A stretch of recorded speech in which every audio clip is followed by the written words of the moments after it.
Delhi NCR में प्रदूषण का कहर बढ़ता जा रहा है। बढ़ते प्रदूषण के कहर से न इंसान बल्कि कुत्तों पर भी इसका असर देखने को मिलता है। जी हाँ, कुत्तों के व्यवहार में चिड़चिड़ापन ऑब्जर्व किया जाता है, जिस कारण से उनके काटने के चांसेस कई गुना बढ़ जाते हैं।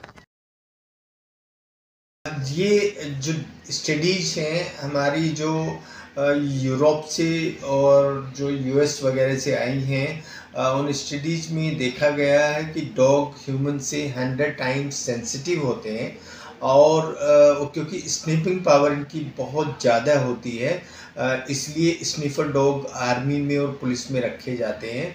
जब ये पोल्यूशन वेरी पुअर कंडीशन में होता है, जैसा एनसीआर में अब चल रहा है, ये 300 के आसपास या उससे ऊपर वाली जो कंडीशन होती है, उस वक्त जितने भी इरिटेंट इसमें कण होते हैं वो उनको इरिटेट करता है डॉग्स को, और इरिटेट करने के बाद वो जो आसपास के लोग हैं या जो डॉग हैं उनको आपस में काटते हैं, आसपास के लोगों को काटते हैं। और इससे जो अभी ये हमारा देखने में आ रहा है मेट्रो सिटीज़ में कि इतने कुत्तों ने इतने लोगों को काटा, ये वही रीज़न है क्योंकि हमारी एक एनजीओ ने ये सर्वे पहाड़ों पे किया है और उसके साथ साथ गांव में भी किया है। गांव में क्योंकि पोल्यूशन कम है, पहाड़ों पे पोल्यूशन कम है, तो वहाँ डॉग इतने इरिटेट नहीं है। लेकिन जितने भी मेट्रो सिटीज़ हैं या एनसीआर के एरिया में हम इतनी सारी अब देख रहे हैं कि डॉग इरिटेट होके बहुत काट रहे हैं। वो सिंपल रीज़न ये है कि उनकी नाक बहुत इरिटेट होती है और उनके सांस के रास्ते को वो पोल्यूशन इरिटेट करता है, और हाइपोक्सिया होने की वजह से वो ऐसी हरकतें करते हैं। तो इसमें क्या कोई कोई क्लॉजेज है जिससे कि ये घटनाएं रुक सके, या डॉग को किस तरीके से प्रिवेंट कर सकते हैं? इसमें ये क्लॉजेस हैं कि हम आसपास के एरिया में पोल्यूशन ना होने दें।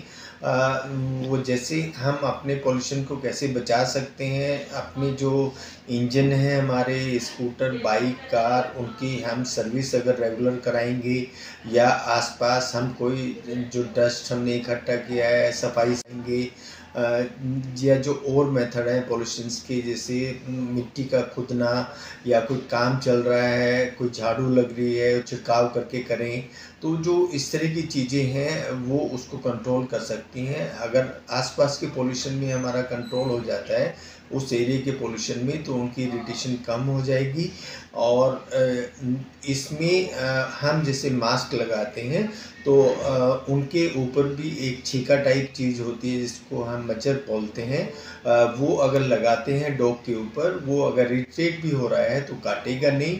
और अगर ये सुविधा हो जाए कि सब इंजेक्शन लग जाए डॉग्स को, वो भले ही हमारा पेट डॉग है या वैसे डॉग्स हैं, अगर उनको एंटी रेबीज़ लग जाए तो उससे बढ़िया कोई बात नहीं है।